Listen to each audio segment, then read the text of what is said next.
Happy birthday, Maine Mendoza! Nagdiwa nga si Maine Mendoza ng kanyang ika-30th year, ang kanyang kaarawan. Well, ibinahagi naman ng kanyang manager na si Rams David ang nasabi nga pong mga visitors sa kaarawan ni Maine Mendoza. At alam niyo po ba na marami ang natuwa na Aldab fans, especially yung mga talagang Aldab na puro na tanggap nilang magkaibigan na talaga itong si Alden at si Maine.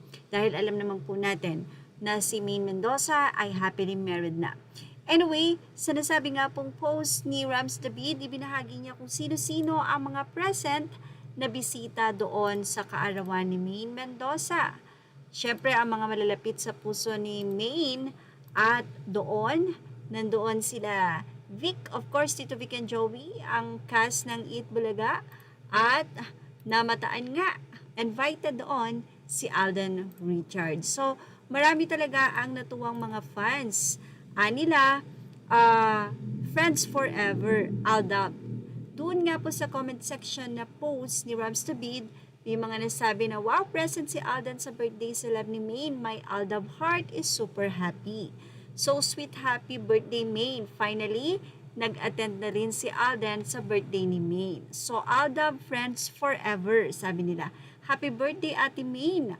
Nice to see Alden sa birthday ni Maine. Friendship. Yan. Bakit ang mudra ni Maine never daw tumatanda? Oo nga, parang pabata si Mommy.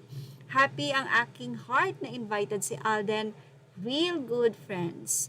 Sige naman ang isa, happy 30th birthday, Maine. May your day be as wonderful as you are. Cheers to a year filled with love, happiness, and amazing.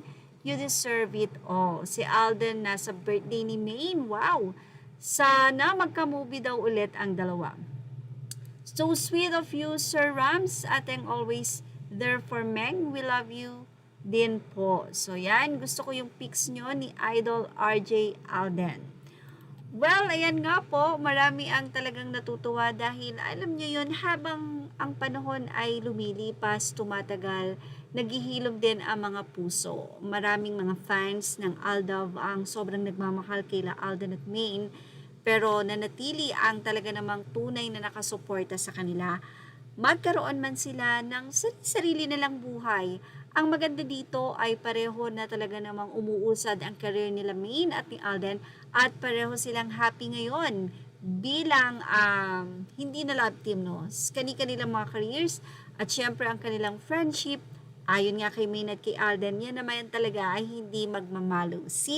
Ang importanteng year for Maine Mendoza, ang kanyang 30th birthday, present ang mga malalapit sa kanyang buhay. At isa na nga po dyan, si Alden. Yan ang ating Miss Lee Vlog update. Thank you for watching. Please like, share, and subscribe.